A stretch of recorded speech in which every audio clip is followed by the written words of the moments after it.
Today's topic will be Hansen's disease. I'm Dr. Abhinita. We will cover up till the treatment, and Hansen's part 2 will be covered in the next class, that is more about reactions, complications, deformities of Hansen's. These are the contents from history up till the treatment we'll cover today. Coming to the history, this is the oldest infection known to the mankind. In India, it is considered as the point of origin of leprosy. It was first written in Egyptian document around 1550 BC. After that, Dr. Hansen's was the first person to describe Mycobacterium leprae as a causative organism in 1873. The other synonyms for Hansen's disease are leprosy or Kushtaroga. Coming to the definition, leprosy is a chronic systemic disease caused by Mycobacterium leprae, manifesting as development of specific granulomatous or neurotropic lesions in the skin, mucous membrane, eyes, nerves, bones, and viscera. Transmission, the main route of transmission is through droplet infection, and the other modes of transmission are cutaneous, through skin to skin contact of the open wounds, ingestion of the food, in utero transmission, transmission through breast milk and lactation, intradermal inoculation by tattoos, and the incubation period of leprosy varies from 5 to 7 years on an average. Epidemiological factors, it occurs in all the age group. The peak age of onset is between 20 to 30 years. Males are predominantly affected compared to children and women. The commonest type of leprosy in children is borderline tuberculoid. This disease spectrum development depends on the immune host status. Genetic susceptibility is also noted in the literature. Nowadays, there are increase in number of cases in urban areas because of the migratory population from rural. The other factors are overcrowding, lack of personal hygiene, humidity, which favors the disease transmission.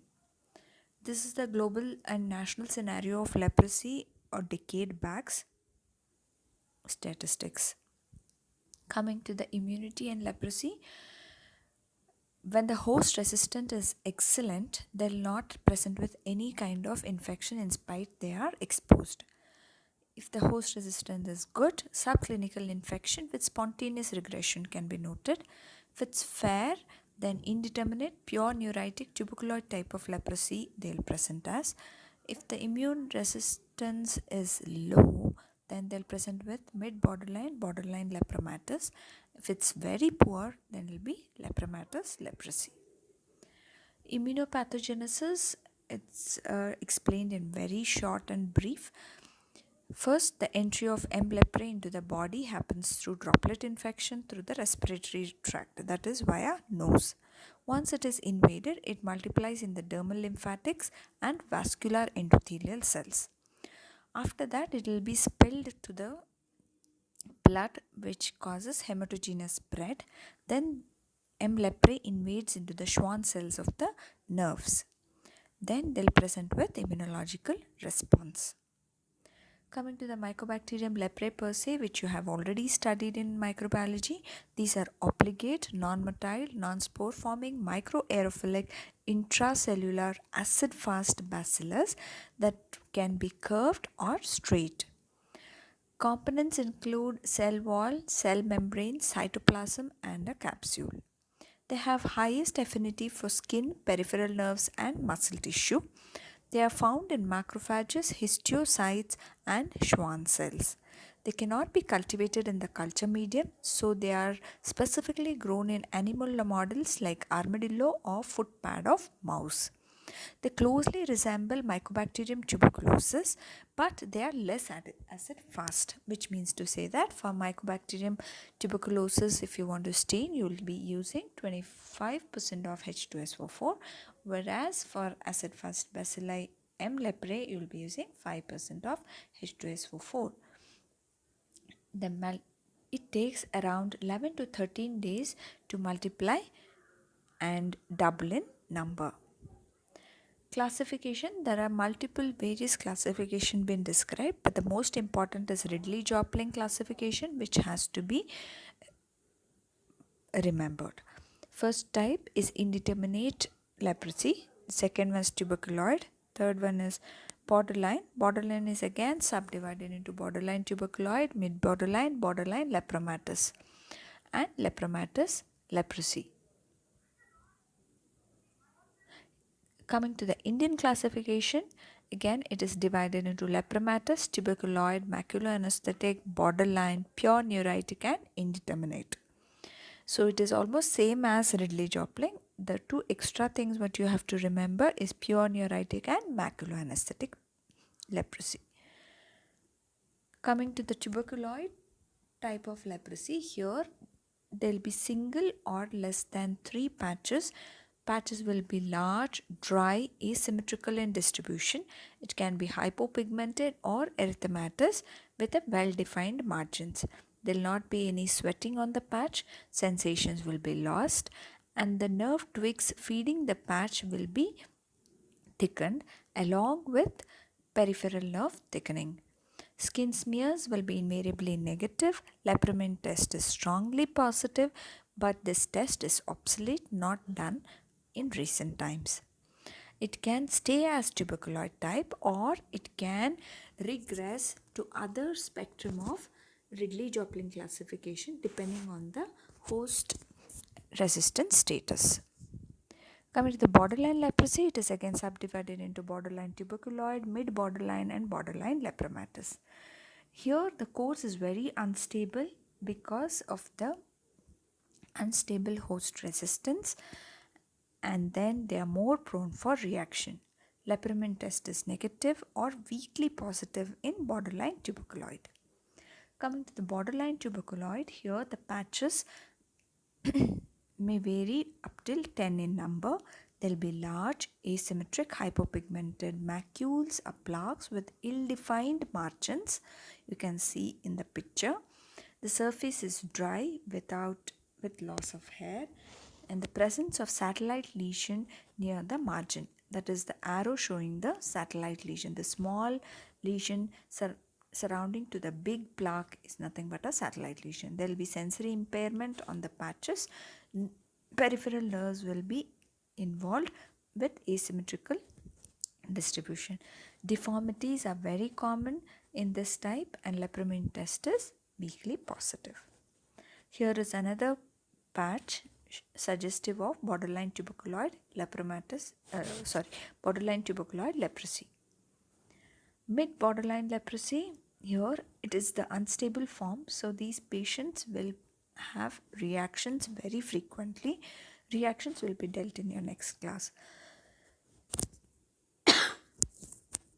They present with multiple symmetric lesions. Lesions range from papules, macules, and plaques. Plaques show well demarcated edges with characteristic punched out center. That is known as inverted saucer shaped lesions. Face may show infiltration with nodules on ears. Sensory impairment is moderate on the patches and nerve involvement. Here the peripheral nerves, many will be involved but asymmetrical in distribution. Borderline lepromatous leprosy, this is a they classically present as macule, widespread, symmetrical in distribution. Later they starts getting infiltrated. Papules, nodules, plaques with sloping edges you can see in the pictures. And then sensory impairment is variable.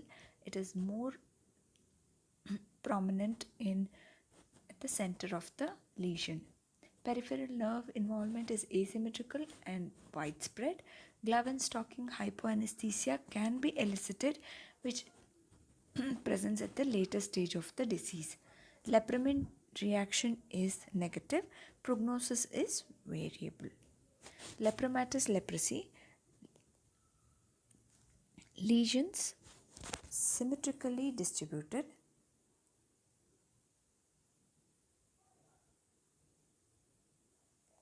Small, multiple, shiny, waxy lesions, macular, infiltrated, Nodular, diffuse, or ulcerative lesions you can find in this type. Nodules arise from the macules or the infiltrated lesions. Sensory impairment can be normal or very mild on the patches or the lesions.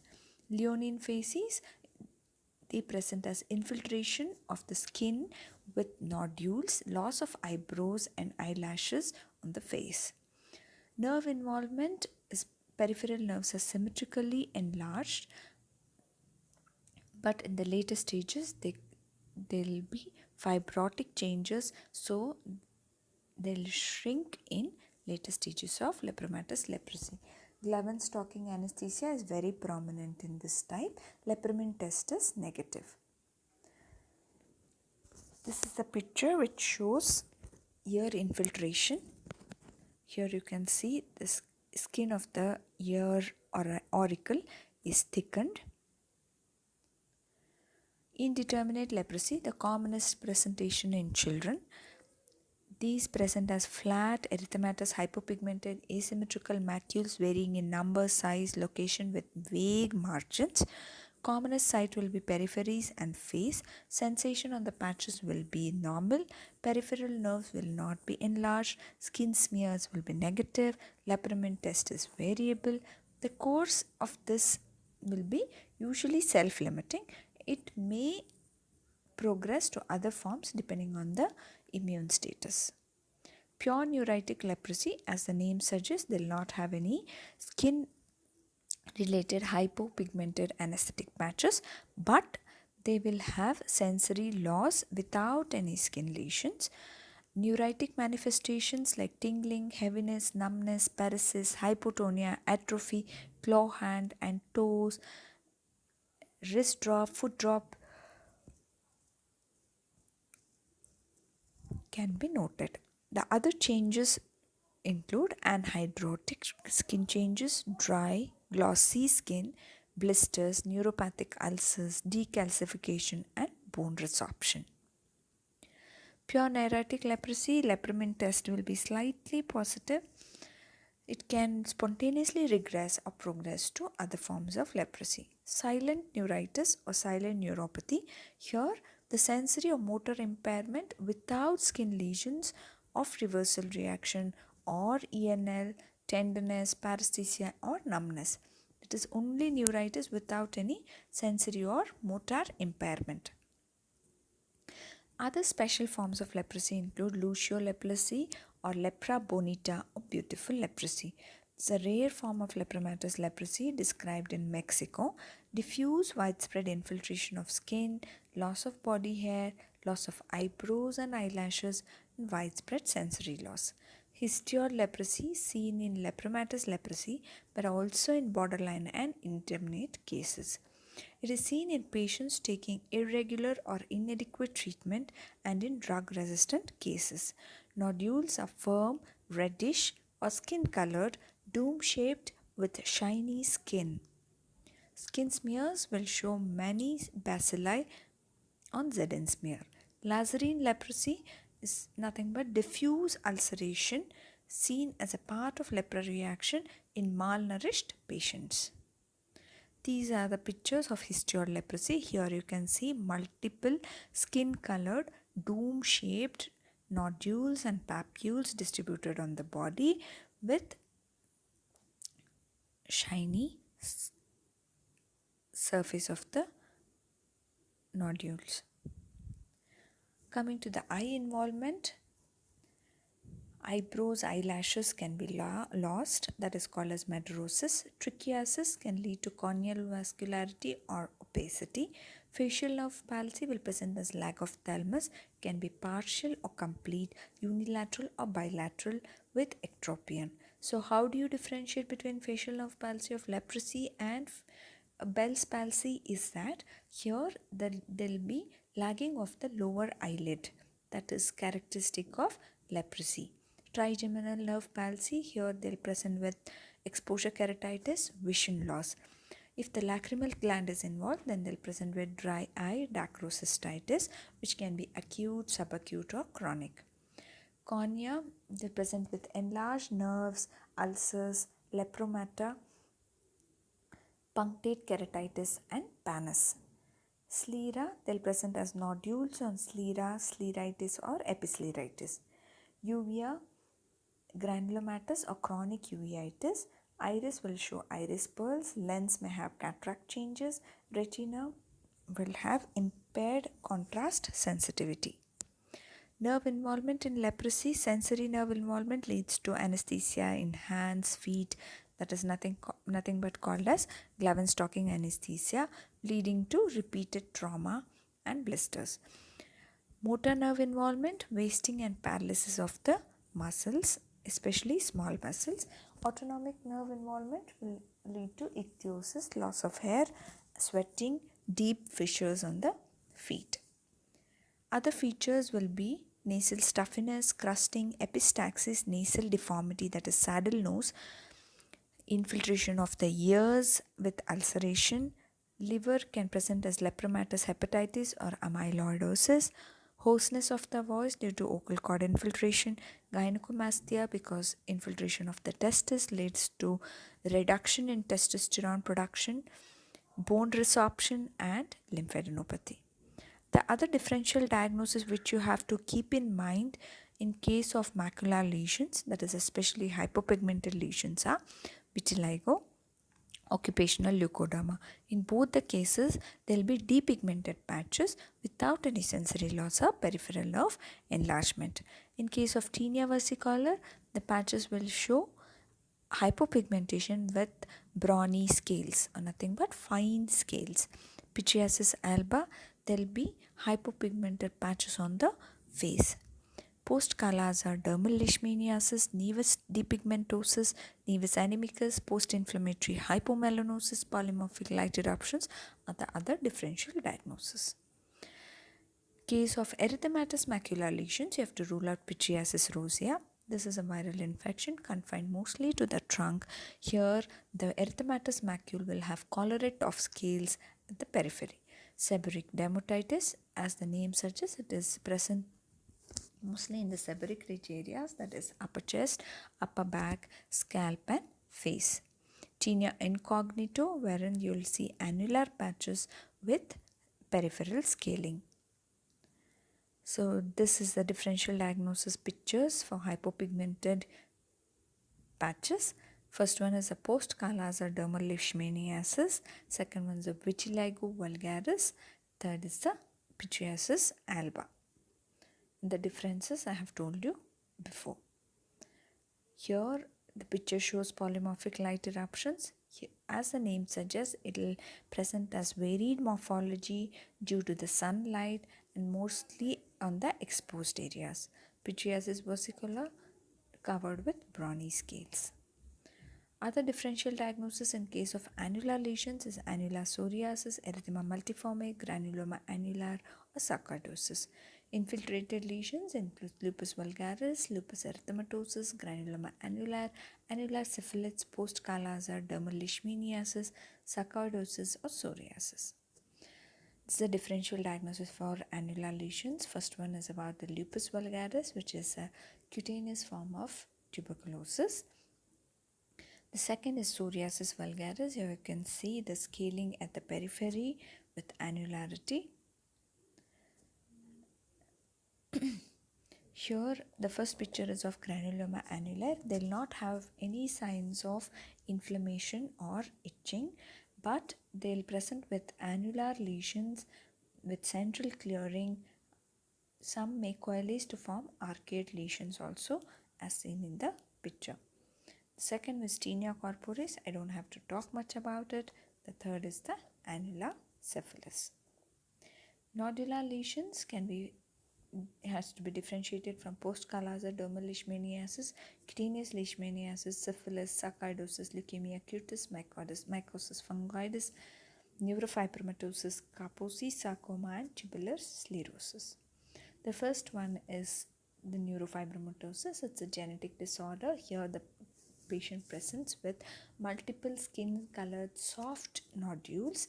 Buttonhole sign is positive. That is, when you try to palpate these nodules, it gets insinuated. It will dip down, forming a buttonhole. The second one is leukemia cutis. Sensory impairment with or without muscle wasting. These are the list of differential diagnosis has to be ruled out in case of pure neuritic leprosy. Peripheral neuropathy, diabetic neuropathy, primary amyloidosis of peripheral nerves, congenital sensory neuropathy, syringomyelia, Trebs dorsalis, thoracic outlet syndrome, alcoholic neuropathy, hereditary sensory neuropathy. How do you diagnose the case of leprosy? The three cardinal signs which are very important to remember are anesthetic skin lesions, nerve enlargement, and demonstration of M. leprae on slit skin smear. Any one of the above three features are necessary to make the diagnosis. Coming to the clinical examination, a detailed history has to be taken. The number of lesions will suggest us which spectrum they belong to. If it's less than 10, they'll be in the tuberculoid spectrum. If it's more than 10, it will be in the lepromatous spectrum. Distribution, whether asymmetrical or symmetrical. Size, color of the lesion, hypopigmented, erythematous or coppery. Shape of the lesion can be circular, oval, annular, irregular. Morphology can have any of the primary lesions like macule, patch, plaque, papule or a nodule. Margins are raised, flat or well defined, ill defined, sloping or punched out. Surface, whether it's scaly, dry, smooth, shiny, edematous or ulcerated. Clinical examination will be symmetrical in appearance or asymmetrical. Cutaneous nerve twig, palpation over the patch, earlobe infiltration. Sensory impairment has to be checked. Motor examination, peripheral nerve examination. Trophic ulcers, if they are there, has to be described. Gynecomastia has to be looked for, and loss of hair and sweating. So how do you look for the sensory nervous system examination? Three sensations will be checked, that is touch, temperature and pain. Touch is tested with a wisp of cotton. Temperature is tested with two test tubes, one containing hot water and other containing cold water. Pain tested by pinprick using a needle or a paper pin. Corneal reflexes has to be checked with a wisp of cotton touching the cornea, not the conjunctiva.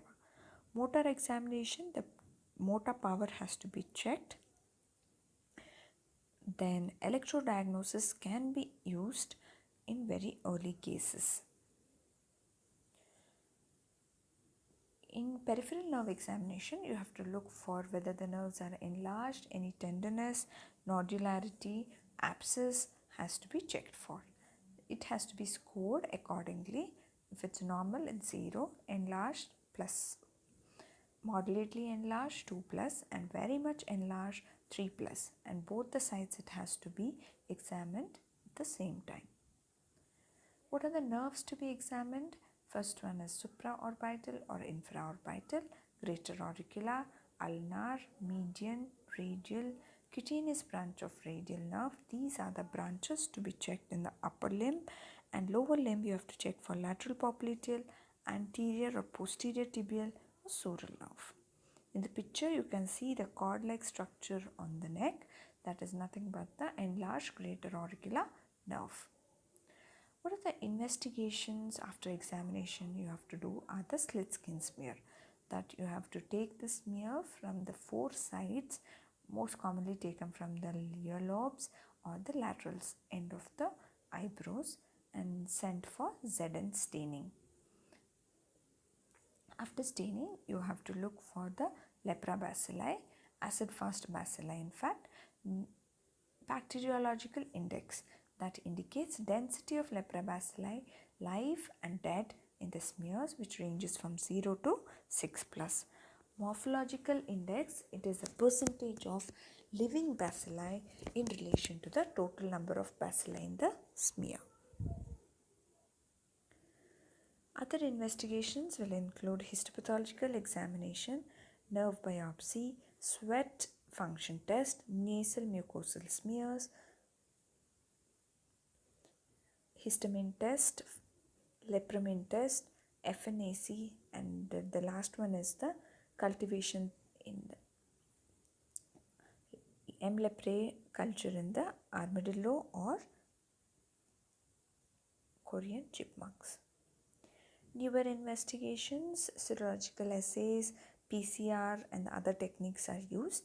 These are indicated to confirm if histopathological or smear reports are inconclusive, and also to distinguish between reaction and relapse, to demonstrate M. leprae and its components like cell wall, cell membrane, capsule. In that case, we use the newer investigations. Treatment wise, this is very important. MDT suggested by WHO, that is multi drug therapy.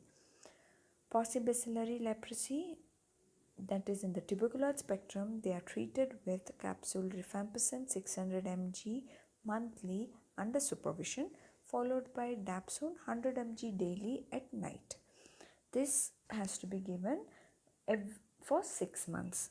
Multibacillary leprosy, 1 year, that is capsule rifampicin 600 mg monthly under supervision, capsule clofazimine 300 mg monthly under supervision, followed by dapsone 100 mg daily and clofazimine 50 mg daily. Blister packs are distributed by the government, which are easy to use, handy and convenient size, provide complete treatment for a month. It improves the patient's compliance. Drugs are better protected against the moisture, heat and accidental damage, ensures quicker dispensing of the drugs and can be dispensed even by a non-medical person. These are the blister packs. On the left hand side you can see the multi-bacillary regime. First one is for the adult. Okay. Can you help me here? Don't do anything.